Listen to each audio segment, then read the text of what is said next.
it made me think about how a lot of us, we just go through the world thinking that we'll only deserve love, be worthy of the love that we imagine for ourselves if we go out and like we have to audition for it or something, or we have to become this person outside of who we are, when really we're all deserving of love, which is something that I think the book does reiterate. Like, we all deserve love, we all need love. So why do we, especially as women, feel like we have to like serve someone or change ourselves or become worthy of love when we already are? Let's raid.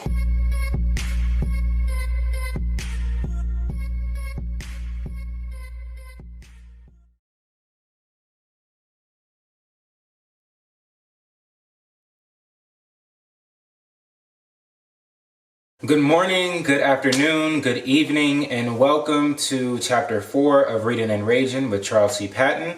I am Charles C. Patton, and thank you so much for spending your time with me today. This chapter is a conversation that I had with Quelin. Quelin is an aspiring model. She is a motivational speaker of sorts. She promotes body positivity, self-love, and sexual liberation all through her pages. I'm so honored that she agreed to have this conversation with me centered around love. For this chapter, we based our conversation on the book All About Love, New Visions, written by Bell Hooks. This book was so enlightening. It really did a number on me when I read it, and when we had this conversation, Bell Hooks really takes the time to express her thoughts on love and her thoughts on how we can be more loving and how we can receive more love. The word for this chapter is just that, love. And not love in the sense that we've been taught throughout our lives in performing an emotion of sorts, but love in the way that Bell Hooks defines it. The will to extend oneself in order to nurture their own or another spiritual growth. Again, if you are not registered to vote, please go into the description below. All of that information is laid out for you. Early voting has started in most states, and please think of this as election season, not election day. Please vote. With that being said, I hope you enjoy the conversation. Hello, beautiful people, and welcome to Reading and Raging with Charles C. Patton, the podcast. Through an in-depth analysis of creative written works, thought-provoking conversations, as well as critical commentary on the world around us, RRC serves as a haven for individuals that yearn to inspire and awaken the light from within. Designed to aid each of us in our journeys for self-discovery and enlightenment, pushing us closer to actualizing our unique purpose. We can't wait for you to be a part of this conversation. And now, let's rage.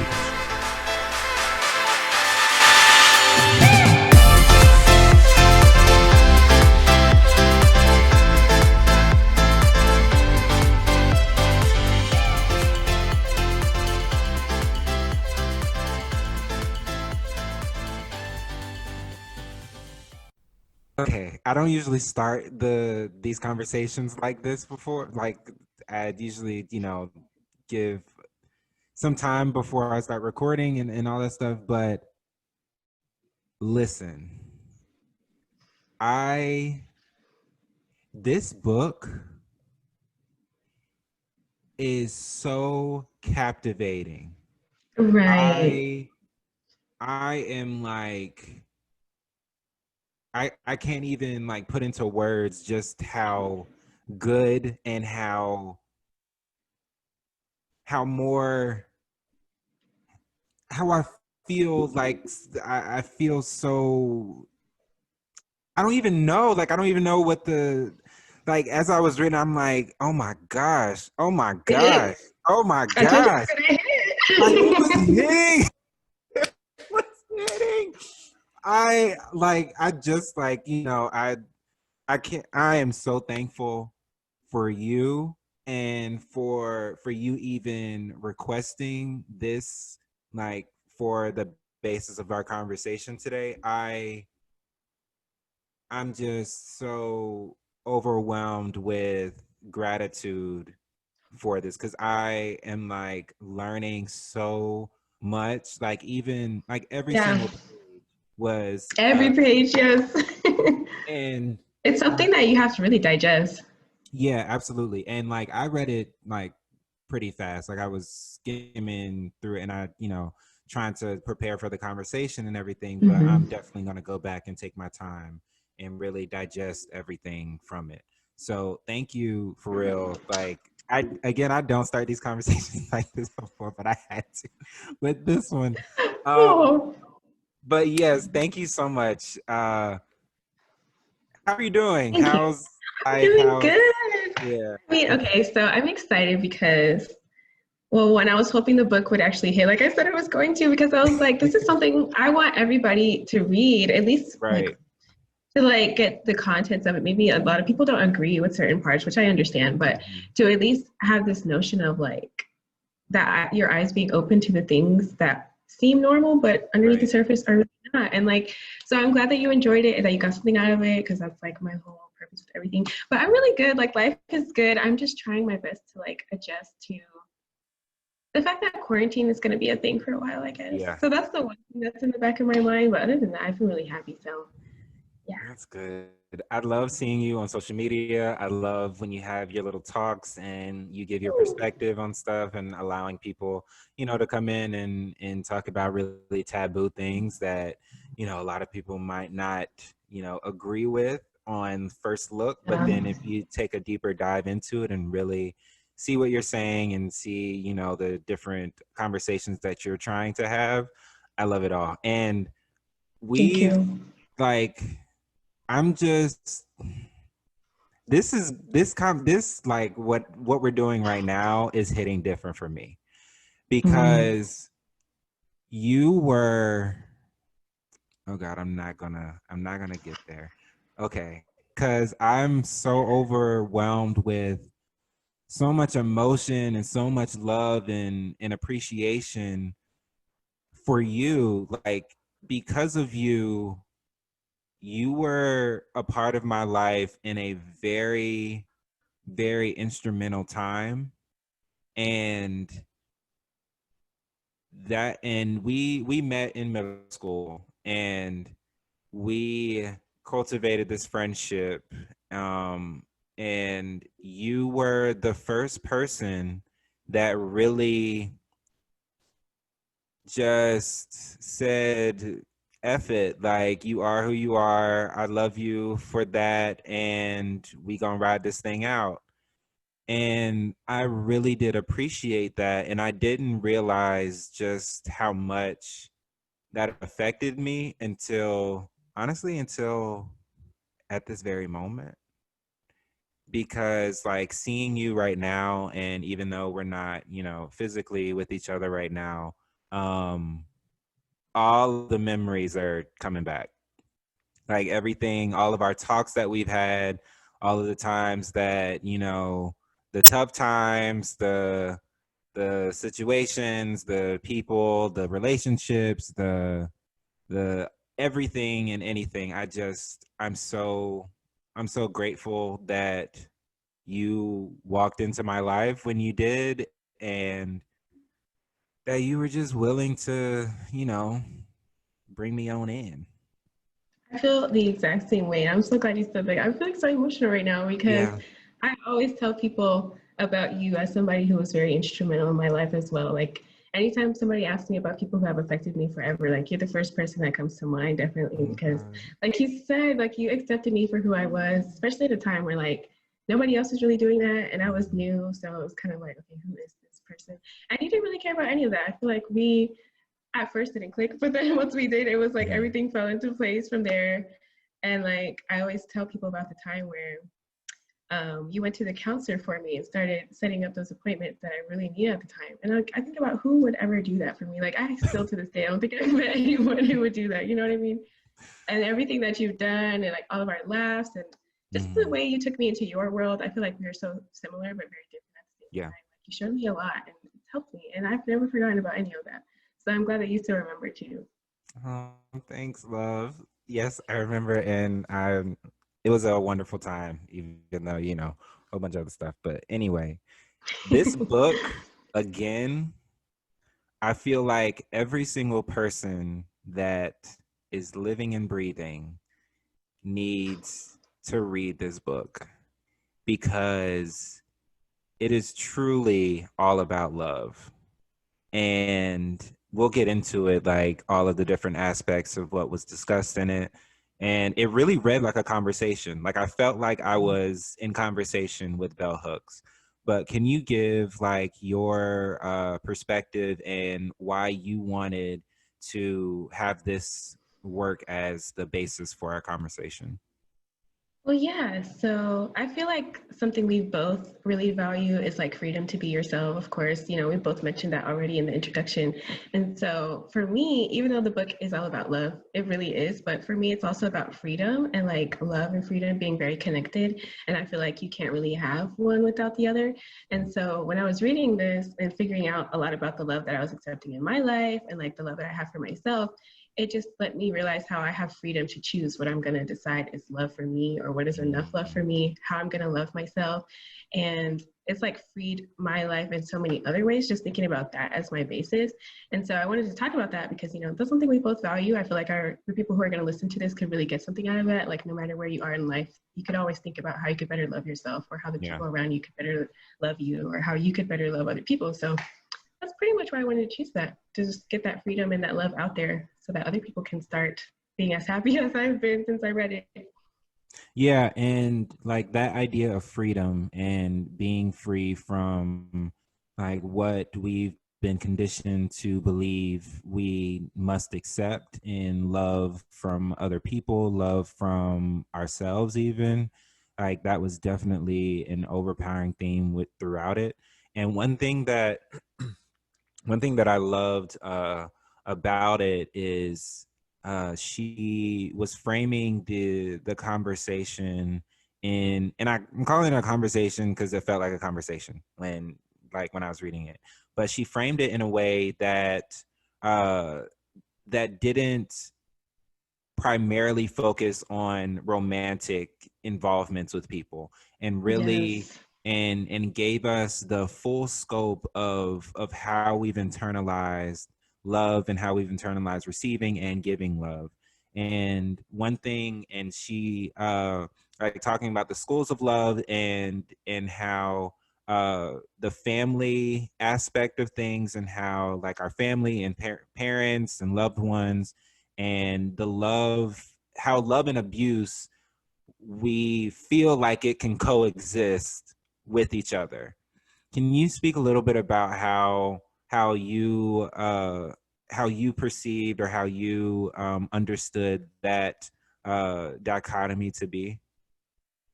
Yeah, so when she mentioned that, I thought it was really important because growing up, my grandparents, I used to live with them before I moved to Charlotte.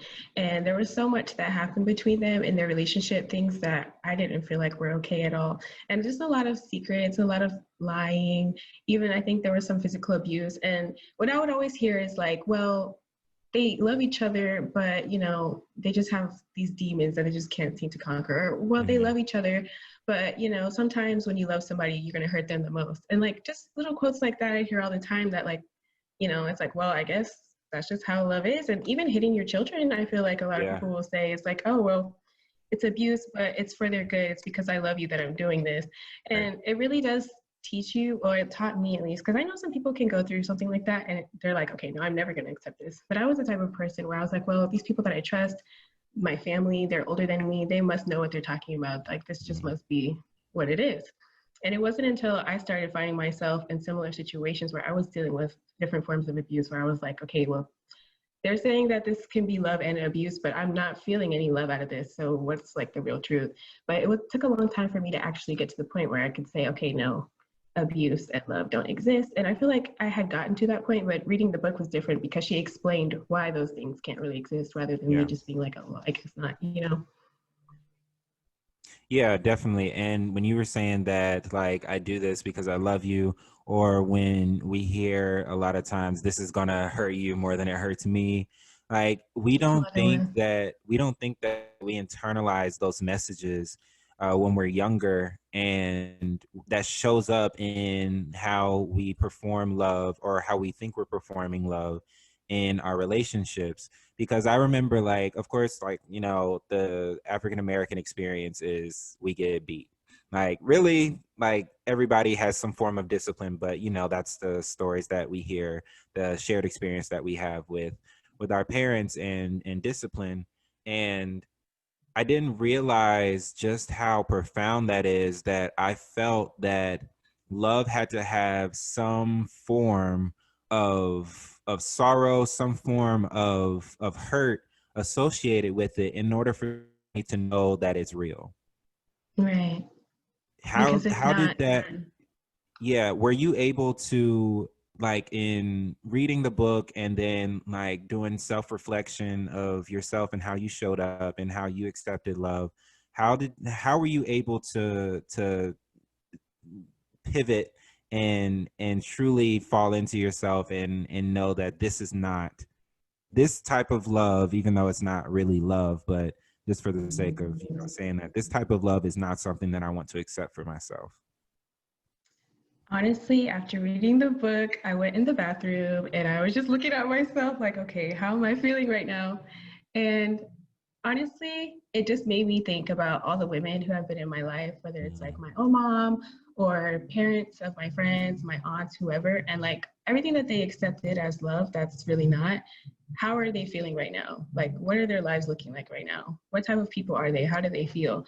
And a lot of them, you know, they're hurting. They're not happy. They feel trapped. They feel like they're already stuck in this life that they don't want and that they want so much more for themselves. And they just wish that they could be loved the way they feel they should be loved. But something about that, it just keeps them there. I don't know if it's the yeah. addiction to like, you know, in abusive situations, it can be hard to break that cycle. Other times your self-esteem gets so broken down, you don't believe that you could have anything else. And so I had to ask myself, like, is that how I want to be 20 years from now? Yeah. Do I want to be that person, like telling my younger family members, like, no, don't ever get married. Like, oh, these men are just so terrible, but I'm still with them. You know, like, I don't want to be that person. Mm, So I was like, I have a choice. Like, either I can just keep doing what they're doing, even though I know it doesn't work, or I can just, I don't know what I'm going to do, but it's going to be better than this. So I got yeah. to just do something. So that was like the moment I had where I was like, okay, I don't need to accept this anymore. Yeah, and I've listen, I oh goodness.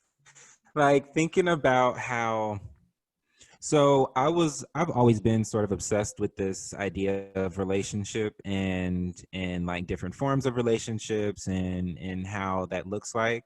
And I remember when I was younger, I was watching this TED Talk, and it was about, I can't remember the name of it, but she was talking about how there is you can have trust, you can have more trust in a relationship after a betrayal than you did beforehand, because there's when someone betrays someone in a relationship, there's this shattering of everything that you knew to be true, and now you have to rebuild that to, and you can potentially be like stronger than you were before. I internalize that as, in order to have a strong and meaningful relationship, you have to have a betrayal. You have to Mm, have, like, somebody has to do something in the relationship to tear it apart and then build it back together in order to have a strong relationship. I wow. didn't think that you could go into something with two people or however many people you are, like, in the relationship, whatever relationship style you have, and build trust in a way that was not predicated on destruction of that same trust. And Wow. even, and I'm just like, wait a second. So you mean to tell me that we have the potential to love people and accept love without being hurt before that? And I was just like, oh, mind blown. Yes, right. And it's crazy that we're taught to think these things. Like, how did your, I know you touched on like how you like showed up in, well, how you accepted love and what you saw from your grandparents and everything like that, but how, what were some other misconceptions that you had about love and about how you can show up in spaces that you didn't really understand before reading the book? Um, so this one's an interesting one because when it's Mm, mentioned in the book, so basically, let's just start here. There's mm, this idea in the book where it's like we should give more love to people more freely. We should, you know, stop thinking of love as something that's just so like taboo or something that people don't want or something that we have to hold so tightly to because if not, we'll never get it back. But also on the flip side of that, I think as women, we're taught to give so much love and so much mm, service and so much of ourselves, like from the very beginning to prove that we're even worthy of being loved back. So that's something that I had to think about a lot because even though she was encouraging us to give more love in the book for the sake of community and for the sake of the world, and I definitely do agree on that level, it's also something that I had to stop and think like, okay, but who is deserving of that love? You know what I mean? mm, And so, it made me think about how a lot of us, we just go through the world thinking that we'll only deserve love, be worthy of the love that we imagine for ourselves if we go out and like we have to audition for it or something, or we have to mm. become this person outside of who we are, when really we're all deserving of love, which is something that I think the book does reiterate. Like we all deserve love, we all need love. So why do we, especially as women, feel like we have to like serve someone or change ourselves or become worthy of love when we already are? And so that kind of helped me to, I guess, stop doing so much just to be loved, instead just love myself and then consider any love as extra that comes my way. And it should be given to me freely. Like she says, I shouldn't have to go and audition for it. I shouldn't have to prove that I'm a good woman or like a wifey material or something like that. Right. Like I just need to be myself and like that love will come to me. And I don't have to accept love that's going to be like, well, no, you have to do this first, or you have to show me that you're worth it first. Like that's not even love really, because love is supposed to be unconditional and just because of who you are. It's not supposed to be what you should do for a person and what you have to offer or how you can make them feel. It's just love because of the sake of love. And that's something that she really reiterates in the book, I think, because she's like, stop thinking of love as like something so far outside of ourselves. It's just what we are, so it Yeah. should just be given and attracted. Yeah. And when she says like we do not have to love, we choose to love. And this idea that there's a willingness to love, and it's not just like this, it's not just this like emotion that we feel, it's like something that Mm-hmm. we work towards, we work to give it, it's something that it's you choose every single day. And it's not just Right. something that you sit in and it's like this taboo thing that's out there that's not really available for you. Like, how has that been part of your journey to understand how you can give love, and also Yes. this idea of choosing love every time? Mm-hmm. So I think like in situations where I find myself acting in a way that's not loving, um, it's helped me to really understand why and examine how I'm feeling towards that person. Like how she says, you can say that you love somebody, but love is a choice. You have to choose to Mm, love them the right way. It has to be done in a healthy way.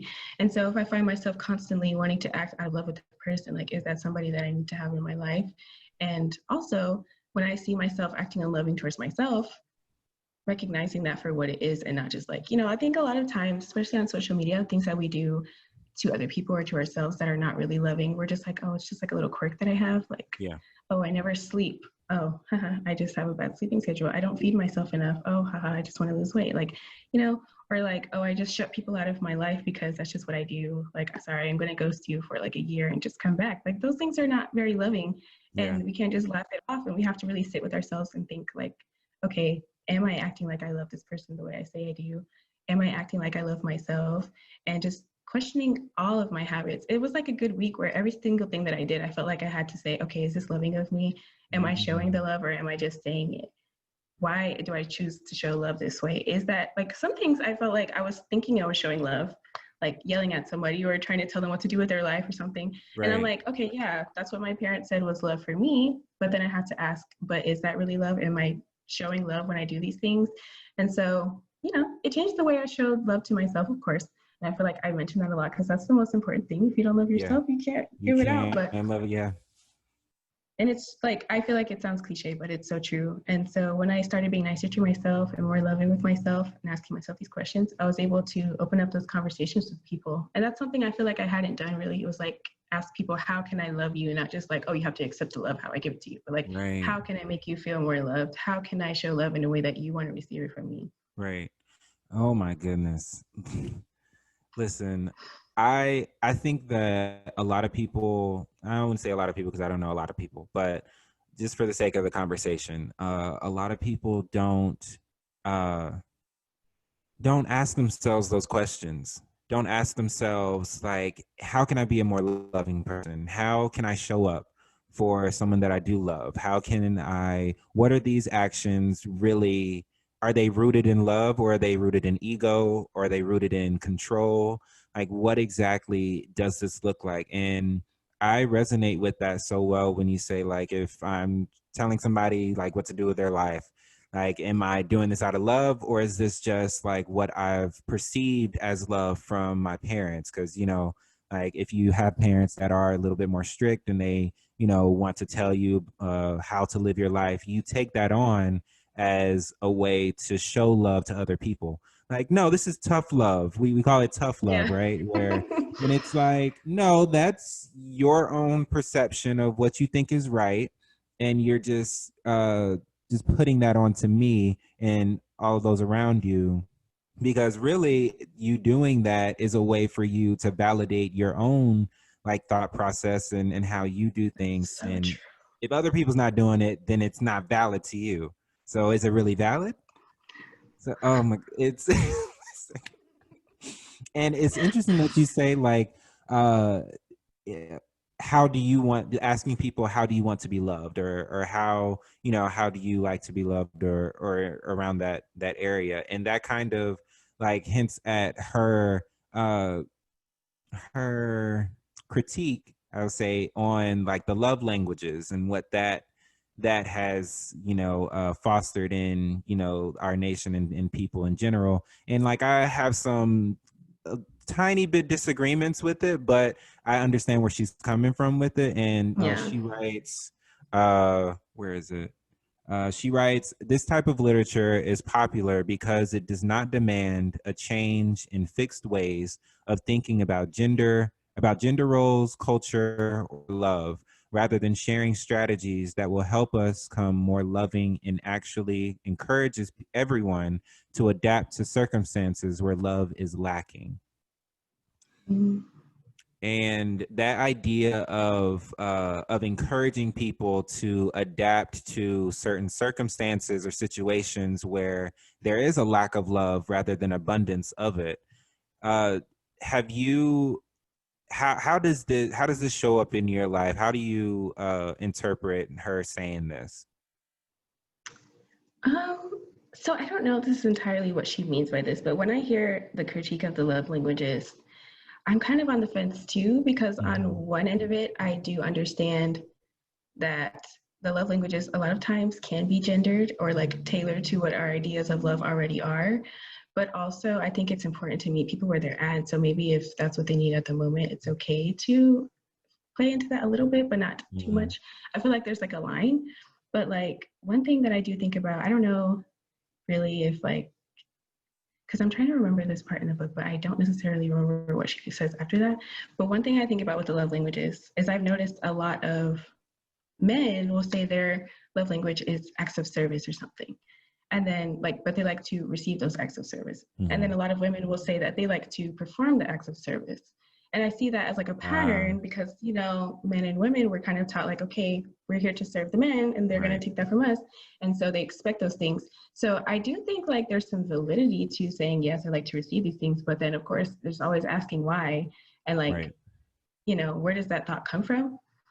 Because for me, I feel like, okay, recently I've been like on dating apps, and a lot of the guys there who will be like, yeah, I'm like a dominant alpha man and my acts of service, and that's what Oh you have to show gosh. me, to like whatever. So it's like, uh, is that really like you receiving love, or is that what you think that I'm supposed to do for you? Because it's not necessarily the Mhm. same thing. And I saw a tweet from one of the dating coaches that I follow, and she says that if, as a woman, your love language is automatically acts of service, that there's always a problem with that because you know, we're already being used for our labor that's so undervalued already. Right. So why do you feel the need to show your love in that way when there's like so many other ways outside of those things, like gifts, quality time, you know, all of that. There's different ways to show love. So I think if you're getting caught up in the love languages, that's one thing. So I try not to do that. But I do also think like of my love languages, but maybe not necessarily by the 5 that there already are, but like things that I like to be taught new things. That's not a love language, but for me it is, you know what I'm saying? So like, that's what I would encourage people to do, honestly. Like think of your love language, but outside of those 5 boxes, because that's what I've done. And it's helped me out because now I can tell people, this is exactly what I want you to do. And like, if I want you to teach me about science, that makes me feel love, then do it. And then it's like very simple.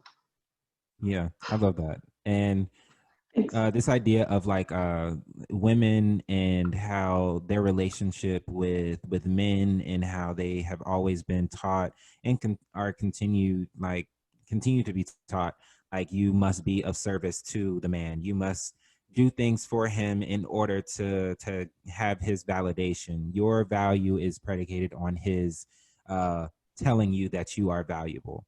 And this idea is so like, I feel that on one hand, society tells us that men, like at a certain, and she even goes into when she's discussing like the like adolescence and the lack of love and lack of affection that we give or that we administer or allow for young men, young boys to have, like when they're growing up, and how at a certain age that affection, that love that we so desire and so intuitively have for ourselves and for other people is knocked down, and you can no longer show this type of affection, this type of love.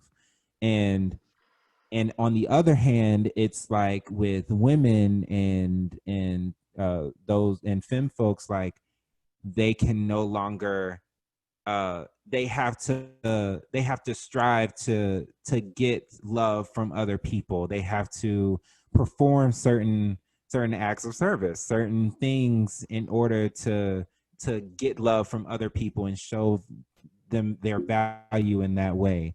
How has this idea of trying to deconstruct that notion of thinking, that notion of what love is, how has that shown up in your life?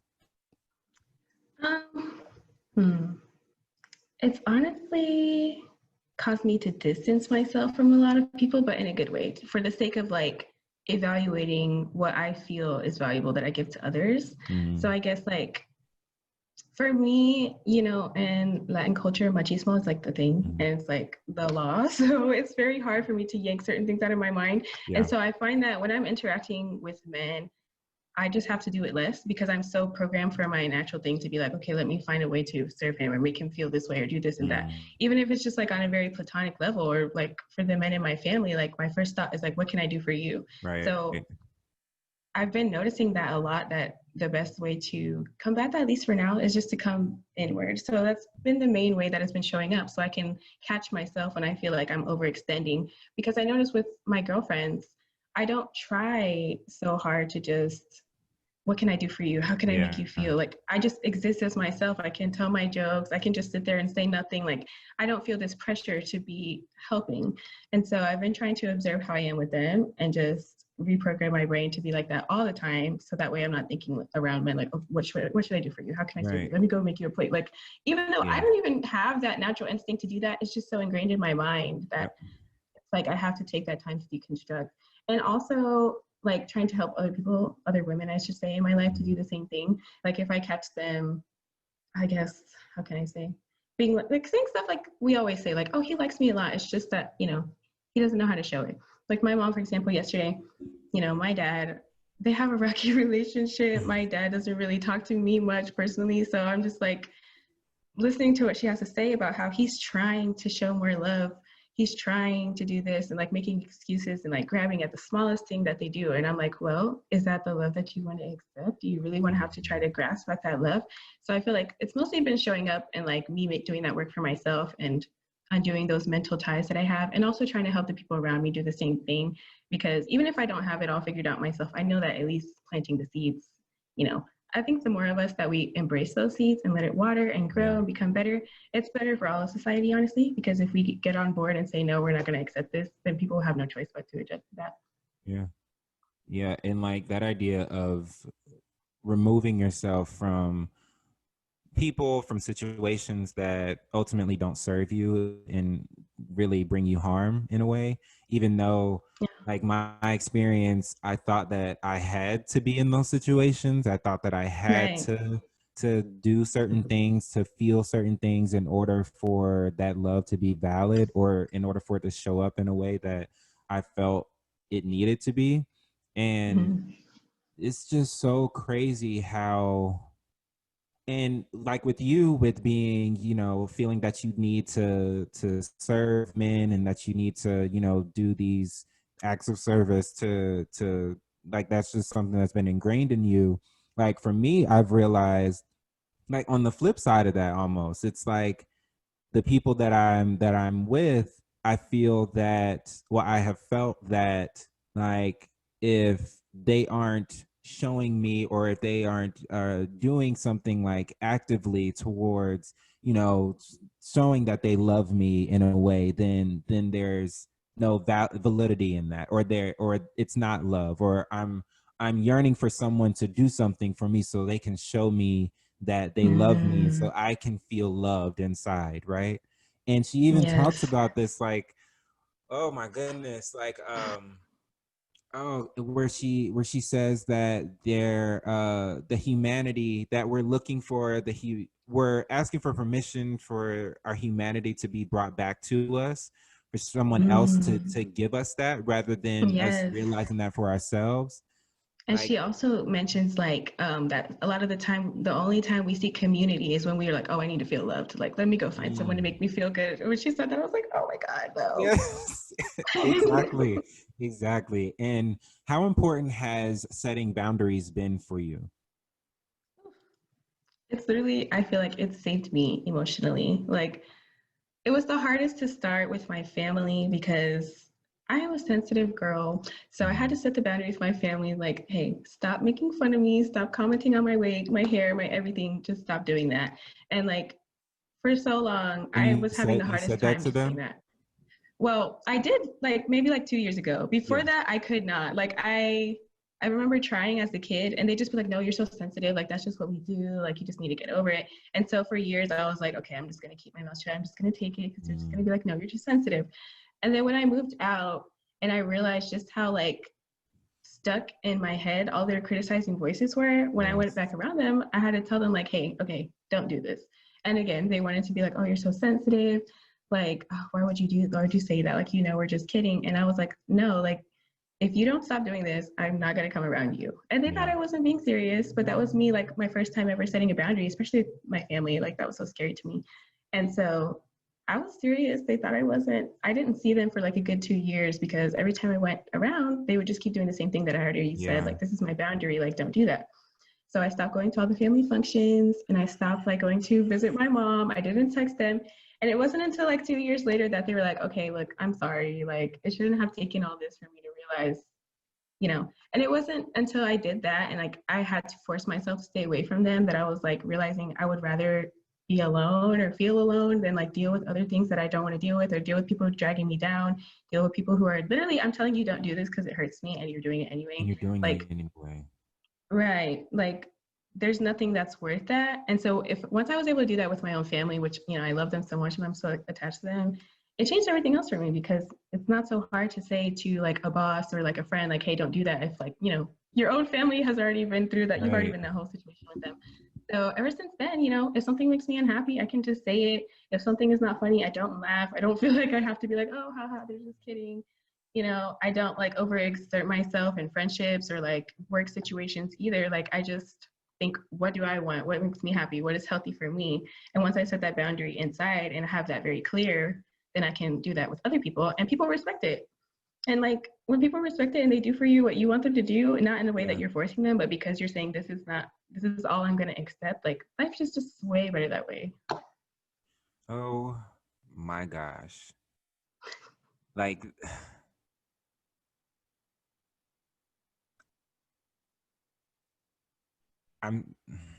I'm just speechless right now because oh gosh, this is a moment. I'm sorry.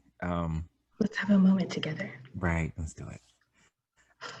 Because I'm just so proud, like, of you and your journey.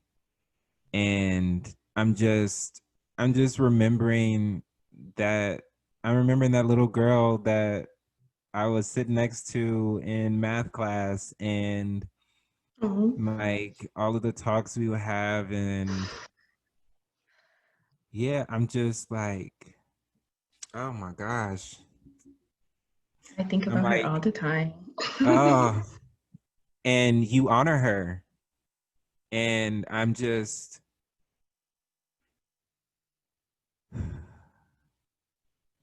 that the power that you have realized in yourself, and you are demanding respect. And if someone or people are not willing to give that to you, then you are drawing a line in the sand. There's no ifs, ands, buts about it. And yes, of course, we might fall backwards in some instances, but that's okay, because we can still come right back to ourselves. And it's so inspirational for me, like when you say that, because like I hold my family and my loved ones, specifically my parents, at this almost godlike stature. And it and we've all been conditioned to believe that it's your family. Like, just shrug it off. It's your family. Like, it's fine. Like, you have to be with them. You have to, no matter what, that's what. And it's like, Yeah. no, like, that's not okay. And even in that, I find the compassion for them, because I'm thinking, wow, they feel like this is necessary. Like, Right. this is how my parents, this is how my grandparents, this is how my family has shown up for me in this way. So I'm doing that to my child because this is how I feel like it should be. But it's really not. And It it's is really not. not. It's not. And you know that it's coming from a place of lack a lot of times. Like, I've heard so many parents say, like, oh, my parents never decided, like, oh, that's bad, so I'm not going to do it. Or my parents never stopped to ask why they made me feel this way, so why should I do that for you? Or like, my parents never showed me any love, so this is how it's going to be. And I'm like, but you don't have to continue that. Like, you could not Right. be jealous of this potential love that your child is going to receive. Like, it's weird to Oh me. my Like, I'm sorry, but it's goodness. weird. Wait, can you say that again? They don't have to be jealous of this potential love that their child is going to receive. Like, They don't have to be jealous of this potential love that your child might receive. Wow. because it's literal jealousy and it's not Yeah. okay. It's not okay. Like, at the end of the day, I can have a lot of compassion because I understand, like, a lot of our parents had very hard upbringings. Their Hmm. parents, like, the stuff that they probably understand now, maybe their parents didn't even understand. And like, that's a big step for them. So I get that. But Yeah. also, at the end of the day, I feel like as children, we were very perceptive and we were very aware of what we weren't receiving. And I don't think there's many children who don't speak up to say, like, no, can you do this instead? Or how about this? Can we try this? Or this is how I'm feeling, at least. So for them to not take that and like try to break the cycle out of jealousy, I feel like it just needs to be called out. Like, you can't really coddle that behavior because it's just creating another generation of trauma and just Yeah. like opening the door for so much abuse and like mistreatment. It needs to stop. It's unnecessary. It really is. It's like, it's fundamentally unnecessary. Right. Right. And I'm, I just wish that more people understood that. And like you said, like, you understand that, their parents didn't, have the language for it, didn't even weren't given the opportunity to even think about these concepts and think about these things, because we're all dealing with our own trauma that we've like internalized from our ancestors through down to us, you know. So where does this level of setting boundaries and accepting abuse from people, and where does forgiveness lie in that spectrum? Mm, I would say this may be controversial because a lot of people say you have to forgive to move on, but I feel like the only person you really need to forgive is yourself for accepting that. And like whether you want to forgive the person who abused you or not, it's totally up to you because I think, you know, outside of forgiveness for yourself, forgiveness isn't something that you should just give so freely. Mm, Um, because I think there's a big difference between somebody hurting you by accident and like, because, you know, we're all human and that's what we're going to do versus like active abuse, you know what I'm saying? So when it comes to abuse and just like I guess in relationships, but like also in work situations with people that we don't know, like, you know, there's just so many ways that abuse can take form. I don't think that forgiveness is always the best route. Like, I was listening to this one lady, her name is Saida Kelly, and she was talking about how back in the day and where she comes from, and like her indigenous tribes that she comes from, there were certain things that were just not forgivable. Like, for example, like child abuse, like there was no forgiving that. Like they were just either going to remove you or they were going to kill you or something. And I'm like, not saying that killing is like okay, let's go ahead with these yeah, problems, but like thinking more critically about forgiveness and not just from this feel good place of like, oh, you have to forgive to free yourself. But it's yeah, like, do you though? Because some things are done intentionally. Some things, even if they aren't done intentionally, it's just like you know that that's wrong. So why is that even considered like something that you could have gone through? Like a lot of it is like, oh well, people are going through things and like you know people don't always know what they're doing, but that it's only when it's talking about abuse that people say that, you know, especially when it comes to like Black women and like the types of sentences that were given for crimes and like versus with other people. It's like there's never this idea of like, oh, maybe they just didn't know what they were doing or like, you know, it's only for things that like are harmful to certain groups that I feel like this whole forgiveness thing is pushed. So I just don't, I'm not somebody who's like, okay, yes, forgiveness. But yeah. I'm curious to know how you feel because I know that Yeah. like I was so happy that you were like telling your perspective, because I think that's very interesting. And I agree to a certain extent with what you're saying. I agree that that you don't necessarily need to just be so freely forgiving of uh of malice intention. Like when Mhm. people actively hurt you and go out and do these malicious things, these malicious acts towards you. I think uh, that I agree when you say that forgiveness of self is the most important. I feel like if you don't forgive yourself for accepting certain things, or even for, I won't say allowing certain things to happen, but for certain abuses that have taken place in your life, just forgiving yourself for that and healing from that vantage point. Now, I think where we maybe differ is the notion of all acts should not really be forgiven. I think that's Mhm. what you were saying, and I think we have to change our perspective on what forgiveness is, because I don't think that forgiveness is like this thing where you okay, you give it to somebody and then like you can invite them back into your life, or you Mhm. can, or they're absolved from consequence. Like I don't think that forgiveness equals no consequence. I think forgiveness means that there is an acknowledgement of the hurt, there is an acknowledgement of the impact that this act has had on me or on a group of people, or whomever, but that there must be consequence that happens afterwards. There must be an atonement for the acts that were done. And forgiveness to me, I take it for if you don't forgive someone for something for an egregious error that they have done to you, then there's a level of power that's still associated with that act. And that's for me. Like I've learned that in going through life, in my experience, that yes, when I do feel like I have forgiven myself for a lot of things that I've done, a lot of things that I've allowed happen to me, a lot of abuses that have taken place in my life, done towards me. But I have had to have some sort of compassion and forgive those that enacted those things.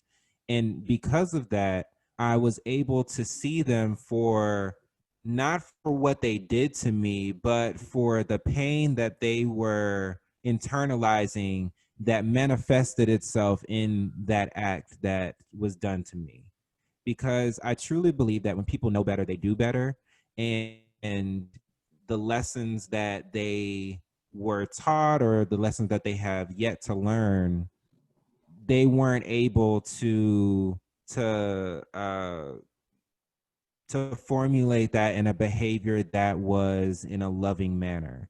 And maybe, and to some people, they might, hear that and say, well, I hear what you're saying, but nah, they trifling. Like, I get that, and they may very well be trifling people. Like, they may well be that. But I think that for myself, I'm able to, or at least I strive to see that little boy or little girl or little person like in them, and see that that's the person that's hurting.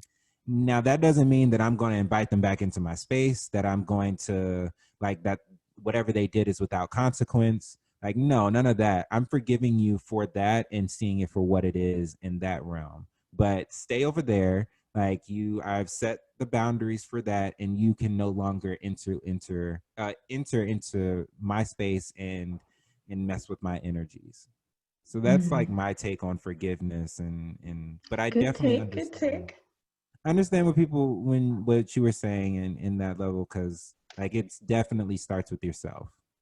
Mm-hmm. Absolutely. There's a lot of So aspects I agree yeah. with what you So said. Yeah. what's your definition of God? This is something I'm still figuring out, honestly, because for a while, I would say most of my life, I was taught like, Christian Catholic values. But Mm, during the time where I was being taught those things, I didn't really believe it, but I just tried to make myself believe it. yeah.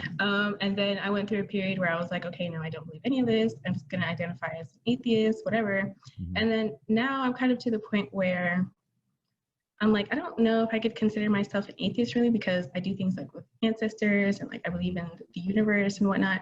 So that causes me to feel like I believe in something, but Yeah. I don't know what I would describe it as. I think the best way I've heard it described is like when people are praying, whether they're saying Ashe or Amen or whatever they're saying in their language, it's not so much about who they're talking to or like how they've interpreted who they're talking to. It's more so like the power behind it.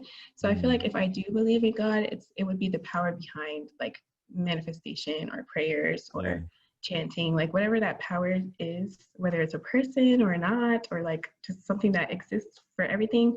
I Right. think that would be what God is. And what does hope look like for you? Hmm.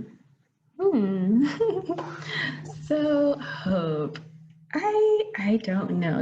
I still kind of struggle with this. I'm an optimistic person, I'd say, because I do always believe that things could be better, but I also have to question like people's commitment to making things better, because some things are not going to change like until a significant group of people actually says, okay, we're going to stop this or we're going to do something about this. And so for me, oh, I don't know. I guess hope in my own personal life is one thing, because I can always have hope for things that I have control over. But as far as like hope for the world at large, that's something I'm still trying to figure out, because the way things are right now, it's like, it's going to take certain people to take action. And if they don't do that, I struggle with having hope that people will always do the right thing in the end, or that things will always work out in the end, because I've seen like throughout history and even now that that's not always the case. So I don't know what hope looks like for me yet, because, you know, I feel like I'm the type of person I need a reason to have hope. Ah, okay. Yeah. Well, What about you? what about me? Yeah. Oh, Because I feel like you would say something that would make me feel like, okay, yes, I have hope okay, again. yes. Well, see, I too have an interesting relationship with hope. I am by nature a very optimistic person. I naturally see the good in all people, in all things, and look for the bright side to the other end of things. And I'm definitely a believer that things, when things look chaotic and when things look destructive and that they're falling apart, that means that we are in the midst of a healing and a reckoning that is needed in order for us to get to that light or that hopeful future that we so long to have. So hope looks like you. Hope looks like when I play with my dog. Hope looks like when I write a poem. Hope uh, looks like when I see people on the streets that are enacting their civil duty to change what we know as truth and what we've accepted as the status quo. Hope looks like these types of conversations. Like hope looks like humanity for me, and I don't know. It's not this intangible thing that I feel like so many people attribute to hope and the idea of hope, but and that I mean that's really the gist of how I feel about it. Like waking up in the morning and eating and like all of these things, it's like the experience of life itself that looks like hope. That feels like hope to me. So Oh, that definitely did help. I'm glad. So What is serious. one thing? What is one thing you wish you were able to learn about yourself sooner? Hmm. Basically, that I don't have to be any other way. Like, there's nothing wrong with me how I inherently am. I can Mm, just be myself. Like, there's nothing wrong with me being quiet. There's nothing wrong with me being serious. There's nothing wrong with me wanting to make jokes. Like, those things that I naturally do are not things that I have to like look at as like through with like a criticizing lens. I can just be myself and accept myself in any situation. It doesn't have to be like that I'm making myself fit for every situation. I can just be myself, and that is enough. I love that. What is the difference between living and existing? Existing, you're just kind of on coat, like you're just chilling. You're not even taking the reins of your own life. People are just telling you stuff, and you're like, okay, cool. Your parents are telling you this is what you have to do, and you're like, all right, great, got it. The world is like, no, there's only two genders, and you're like, well, you're right. And then you just go along with everything, like never questioning stuff.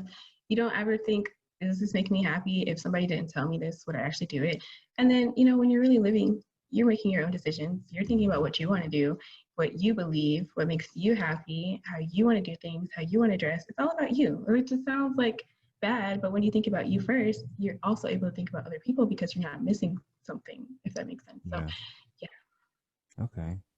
What is one thing you wish the world had more of? Hmm. I guess like willingness to like not criticize yourself, but like analyze yourself Mm, and like to be wrong or to say the wrong thing or like, and say that you did the wrong thing or say that you said the wrong thing and think how can I do better instead of just wanting to be right all the time or wanting to say the right thing and look the right way. Just like be and see how you can do better. Thank you again, Quelin, for agreeing to have this conversation and for being vulnerable and for sharing your perspective on all things love. If you want to know more about Quelin, please go into the description below. All of her information, all of her pages, everything is there for you. And thank you again for taking the time to watch and listen to this conversation. If you want more conversations like this one, please like, comment, share, and subscribe to be a part of the RRC family. One conversation can change the trajectory of someone's life for the better. Together, we can make this happen for you, for me, and for everyone around us. Take some time to look inward and please always start with forgiveness. Remember to vote, remember to wear your mask, and we'll see you on the next one. Love always.